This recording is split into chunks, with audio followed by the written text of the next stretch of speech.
Hilda wants to see everybody. Come on, Hilda. Come on up here. Come on, baby. Oh, here you go. Oh, you crazy old girl. You crazy girl. Oh, goodness, daddy,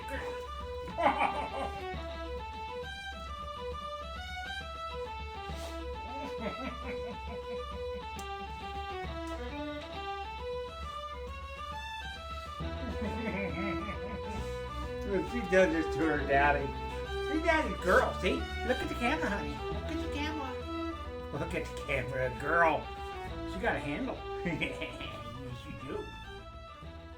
Well, I know I have this cow skull thing. It's in the way right now. It's trying to figure out a better way to put it. But anyway, it's good enough for now. So, I did a video, went out and did my morning routine. I said, you know what? Grab my phone and film what I do in the morning. So I didn't show every single thing I do. I didn't show me watering and giving feed to the rabbits. Maybe I'll do another video on that one. But I showed all the different birds. You'll see how big many of my birds have gotten since the last time they were filmed, and show how my aviary is really expanded right now. And so without further ado, let's roll this bean footage. Okay, I'm heading out to my aviary. I don't know if I've had all of it completed now. Got to show you the sizes of my animals. First, I got to drop off my some water for the young turks. So while I'm over here, I'll show you these guys. They're getting bigger. Those are the ones I had 12 of those. Those are from babies from my original flock. I don't know if focus is coming in very good. As you can see, there's 11 of them. One of them got out. And he was out for a few days, tried to catch him, couldn't catch him. Now he's gone. So he probably went off into that forest, and they go in there, they never come back out. Here's three Rhode Island Reds and my MURKWOOD turkeys. They're getting bigger. You guys are getting bigger and noisy. Got 6 of them guys. I tried to integrate them into these turkeys, but the Tom, which is that bigger one that's further away, he's the furthest away one right now. That's the Tom. The rest of them are hens, but they're huge, and they're not even full grown yet. And they eat about $25 worth of feed a week. And they eat a lot. And these are my regular flock and my new addition. Got one's definitely a rooster over there. I think I got 3, maybe 4 roosters and the rest hens. And I got this guy, little speckled guy, and a few of the old ones left. But that's what my flock looks like. Where I'm taking the grain. Throw some grain in there. Throw some grain in there. Of course, the turkeys want some. And the ones over there. Darn it, didn't get it. I'm using my bad arm. My left arm is messed up from when I fell back in February. Or was it March? Anyway, I fell. Hurt my elbow. Or hurt my shoulder. It's starting to get a little bit better. I'm supposed to start therapy here pretty soon. So now they got their grain. They all got their grain, their scratch grain. I do that every morning. Every single morning out here doing this.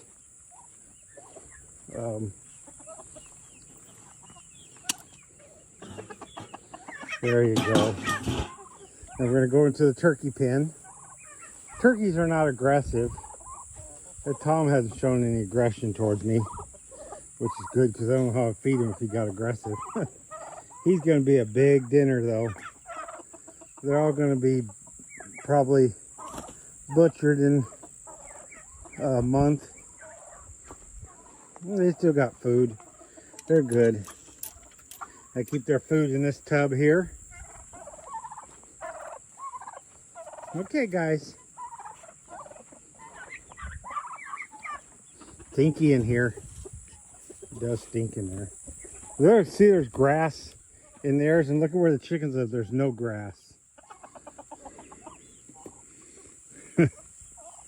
The turkeys don't eat the grass like chickens do. See over there, that's all grassless. There's some grass in here, but there's 3 chickens, so I don't know for how long. Let's go see how they're doing. Okay, got a watermelon rind. I always put watermelon rinds in there. Okay, let's see how their food is. Oh, they could use a little more food. So this has got a mix of chickens. So I have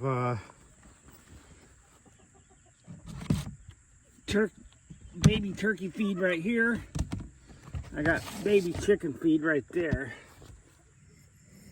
Since there's a mix of both, I mix them both. Turkeys have to have more protein than chickens, so that's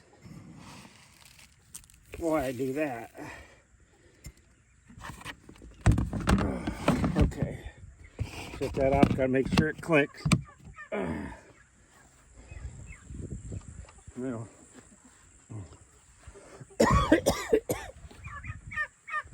Get their feed. These are their water containers. I want to get a better water container for them, but for now I got those 2 small ones. I'll have to fill one here in a minute. I got a jug of water for that purpose. That's shut up. Oh, these guys. How you guys doing? They're good on food too.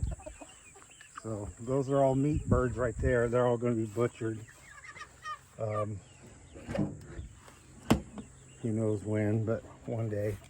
They're good on food, and their nest is tipped over, and there's 2 eggs in there. The egg production's come down.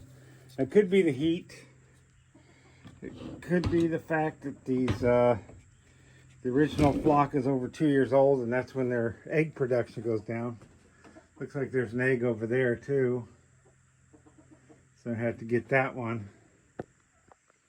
Okay, and there's Glorfindel. His coat's blown, as you could see. That happens. And there's Gil Galad. Good boy. And oh, this one wants to be seen. This is Esty. Hi, Esty. You need to get bigger, honey. You need to get bigger. And this one here is Earwing. I call her Elf.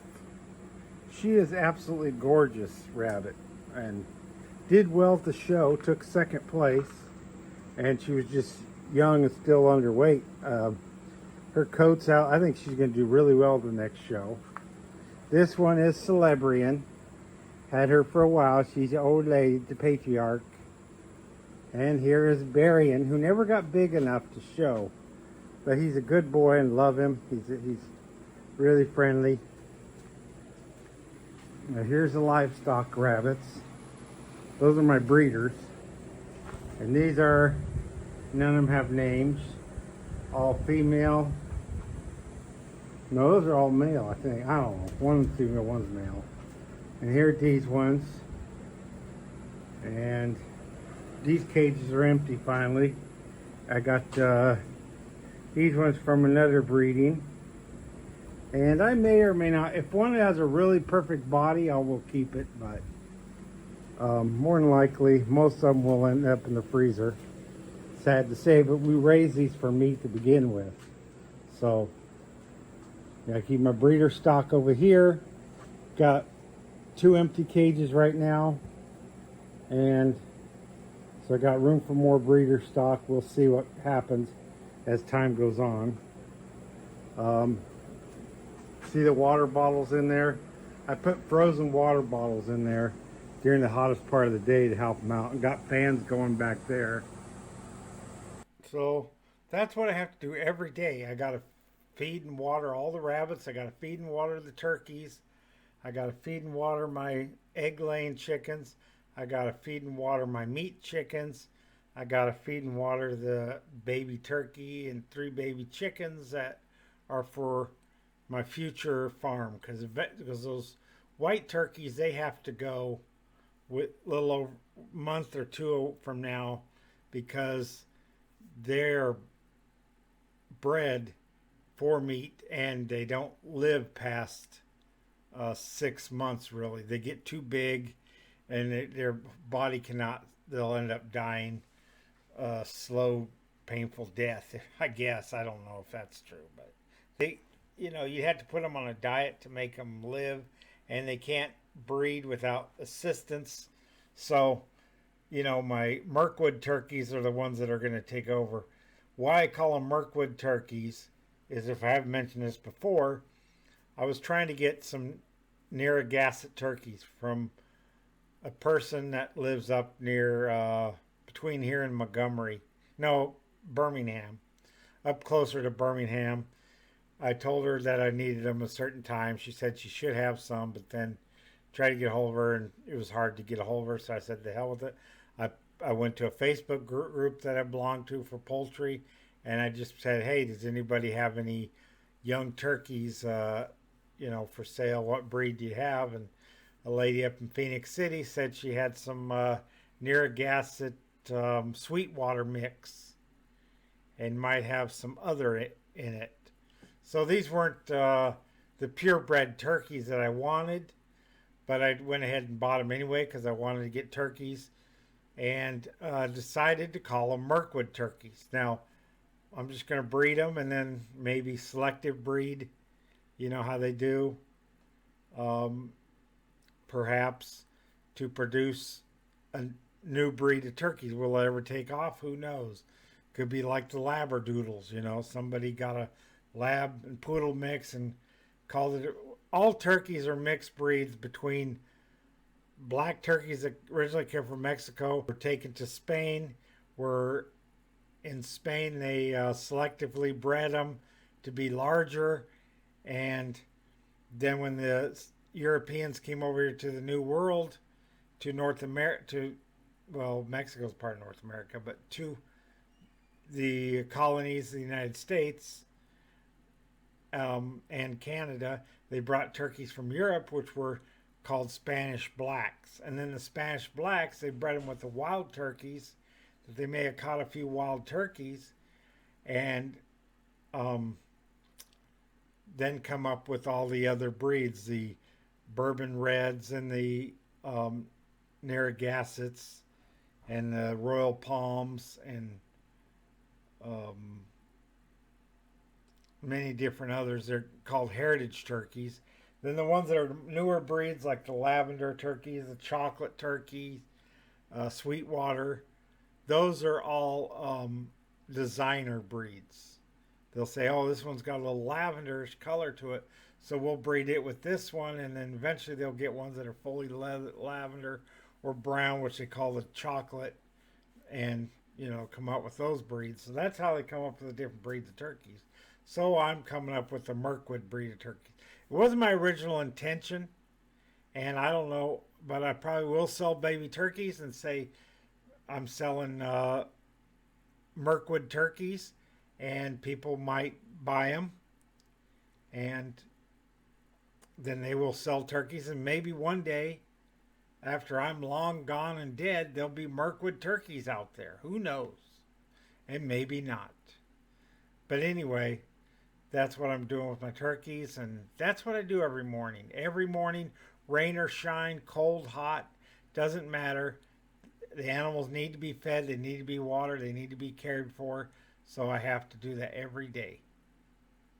And if I go on a cruise, I got to hire someone to come in and do it. I got a friend up the road who does, and I'm giving him one of the turkeys. I might give him a chicken or two to when we butcher. We have a big old butcher party, but that has to be after I stop giving the rabbits their 2 liter bottles of ice, because that takes up a lot of freezer space. It takes about 2 days for those jugs to freeze solid in my freezer. Some of them will freeze in a day, but the ones that are buried underneath take a little longer. So I have to have quite a few bottles in my freezer. My freezer's not that big, so right now I don't have no room for turkeys and chickens in there. So once I have room, then we can start butchering. So, the end of August, probably.